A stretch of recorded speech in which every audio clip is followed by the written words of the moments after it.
Hello, good afternoon, Dharam. Good to see you again in San Francisco.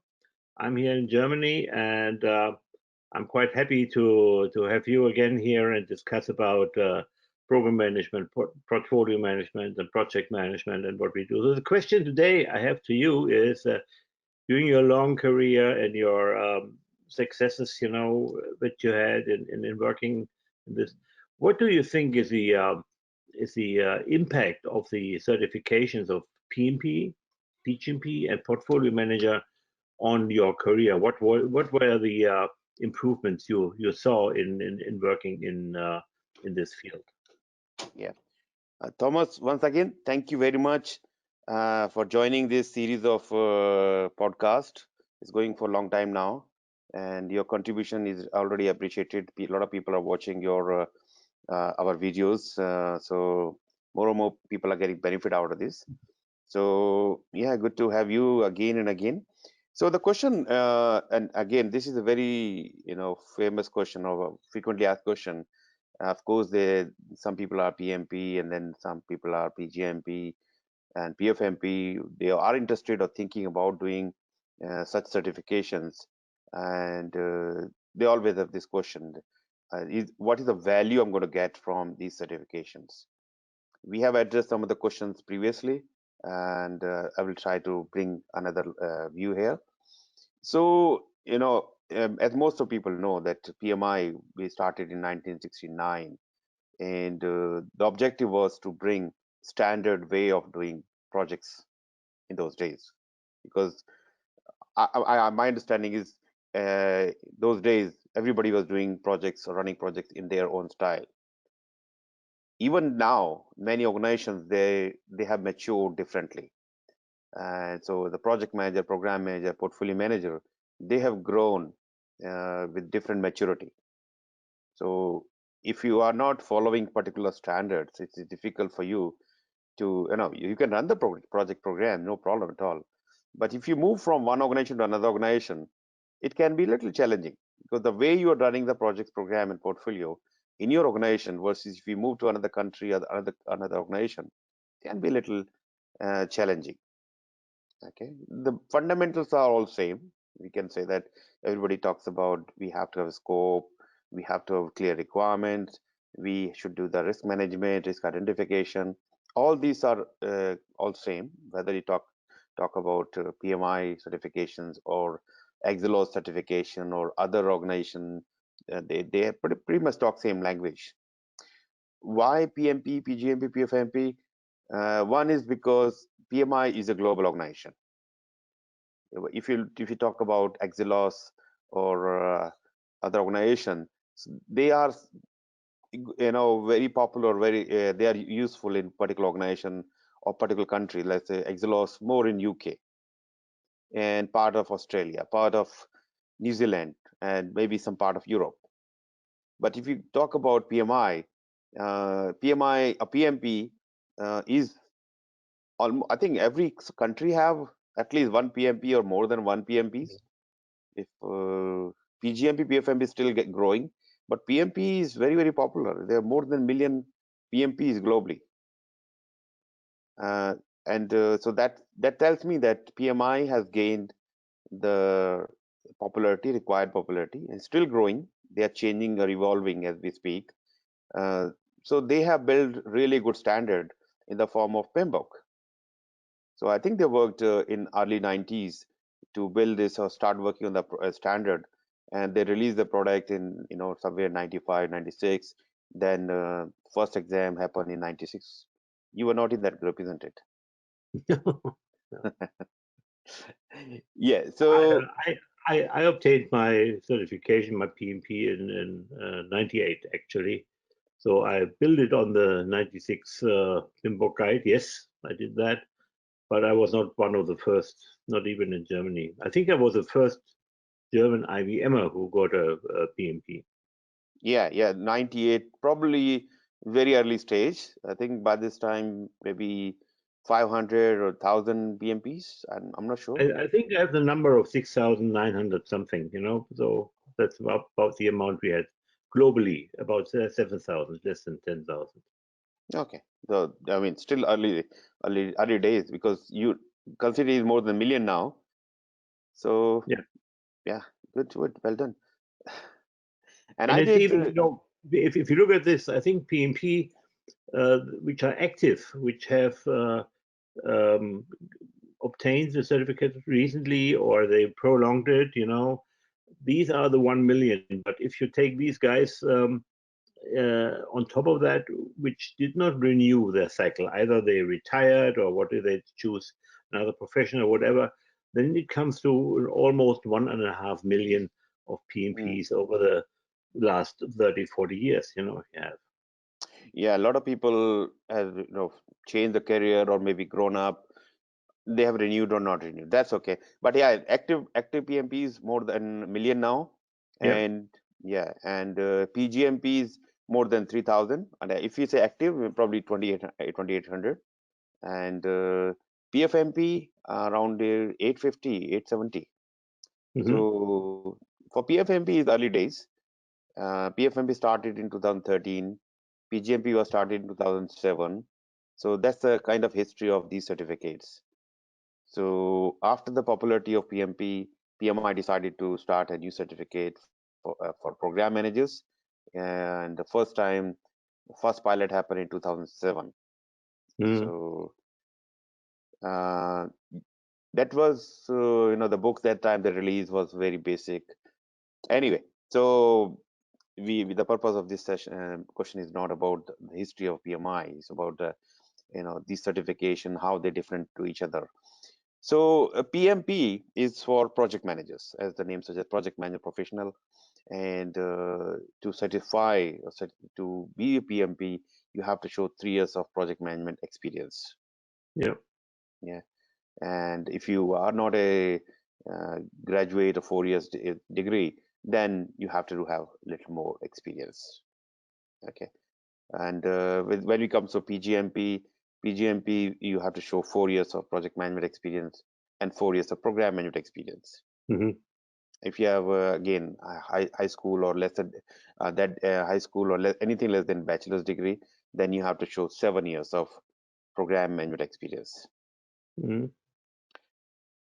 Okay, and for PfMP, something similar as PgMP, instead of program management experience, we're talking portfolio management experience. So you have to show 8 years of business experience, and that can be satisfied by showing your project experience, program experience, or any work you've done in the business. Okay.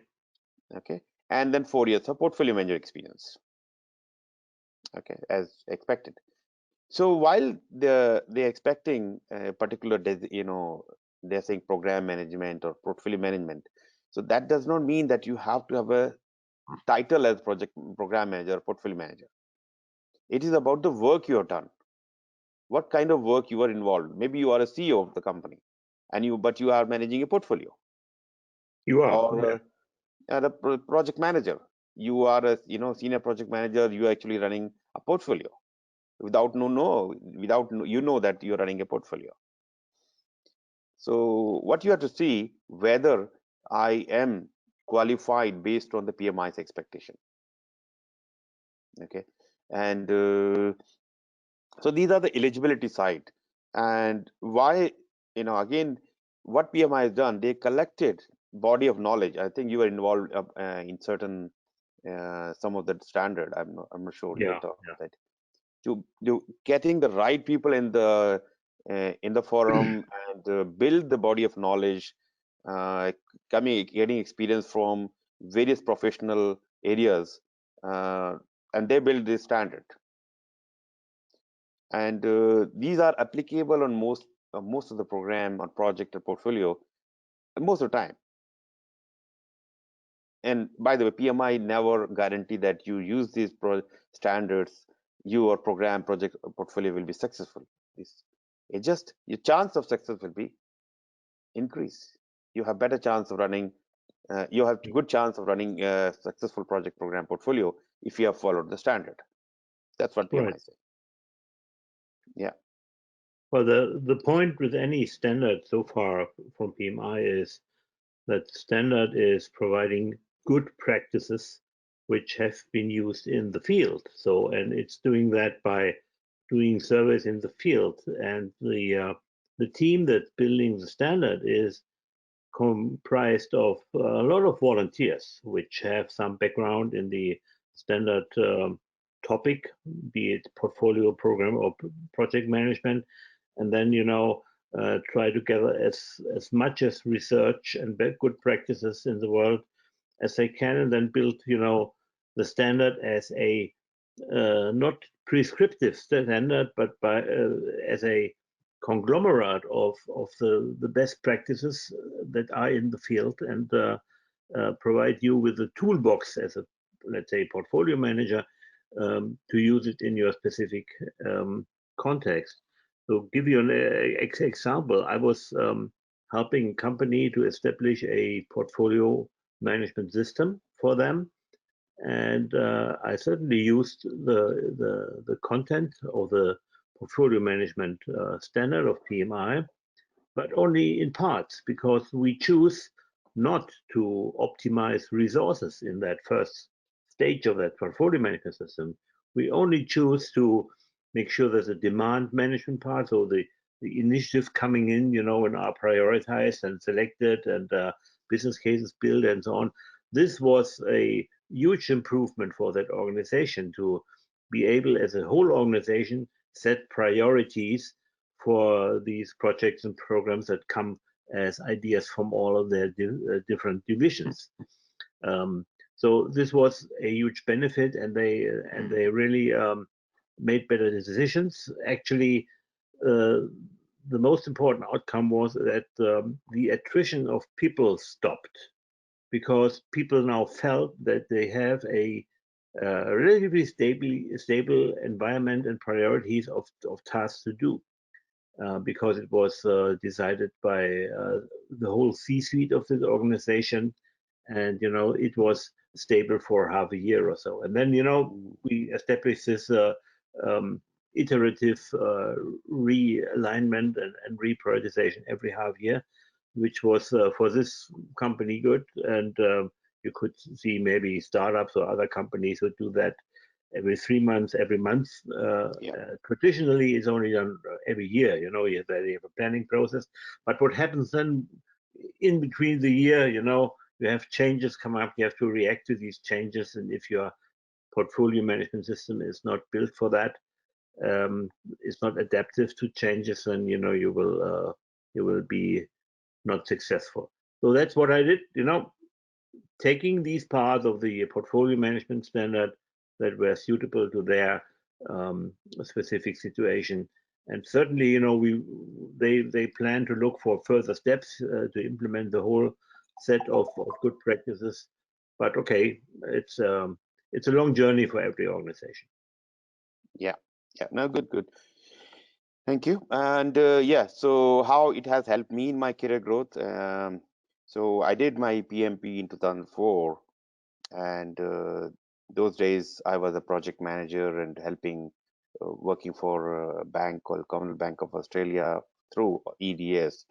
So as you mentioned, this is the standard has given me the processes, toolbox, and the way I have to approach.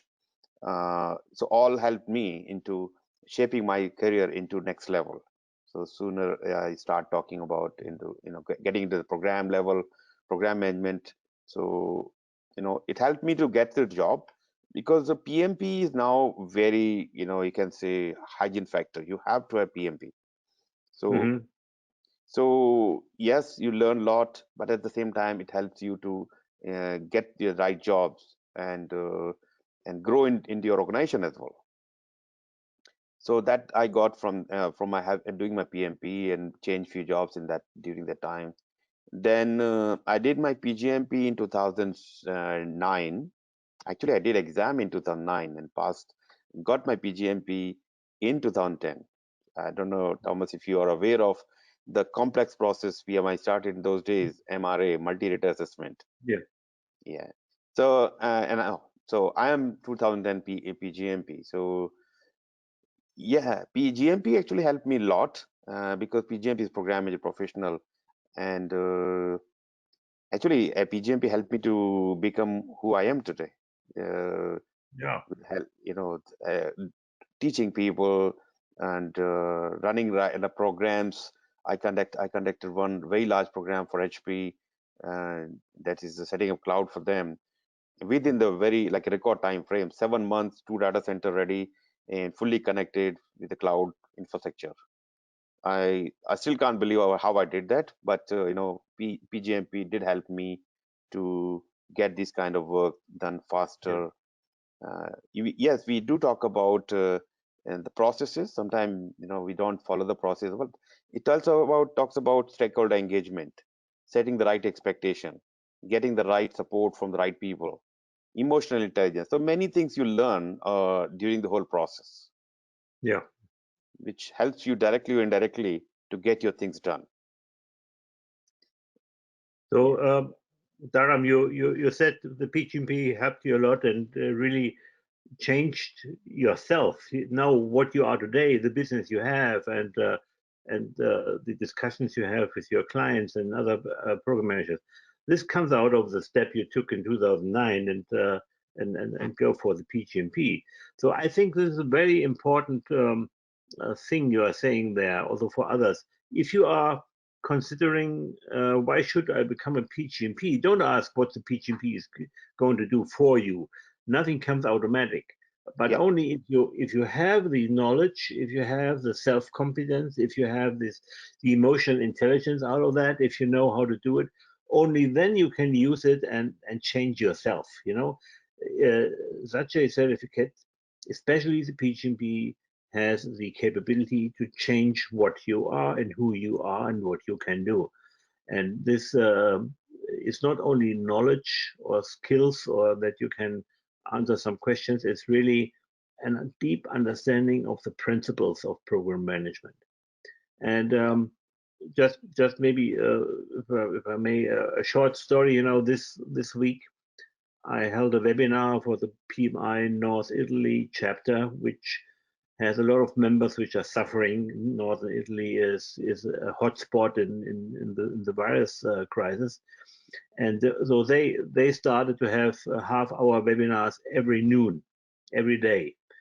And I did one on Monday, and I attended another one on Thursday, and this was explaining the difference between program management and project management. Again, half an hour webinar, and it was held by Sergio Pellegrinelli, and he has some videos on YouTube too. So he is the guy who did some scientific research on program management, and I read the first paper from him in 2001, even before PMI uh, established the standard and the certification.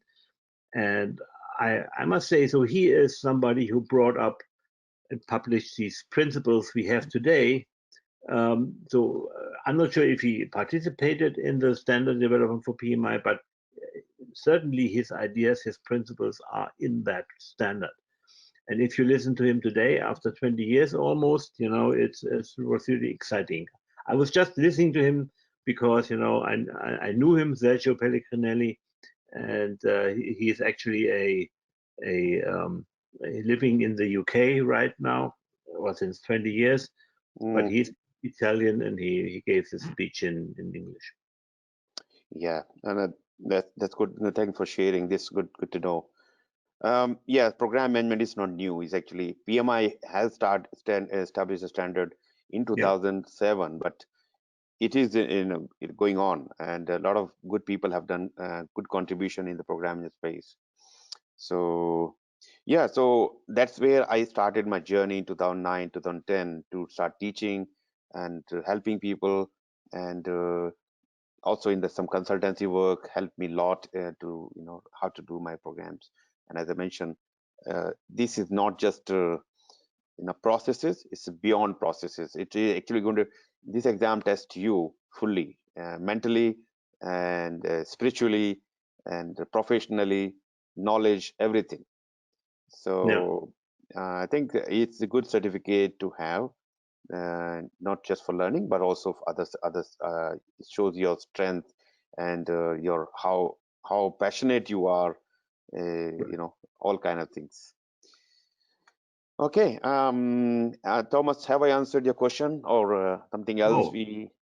I think, Dharam, you could talk and we could talk a lot more about this, but I think for the moment it's clear what the topics are. The PgMP gave you a lot, and again, just use it, and you only can use it if you took the deep dive. It's not an easy path, but once you have it, you will be a changed person.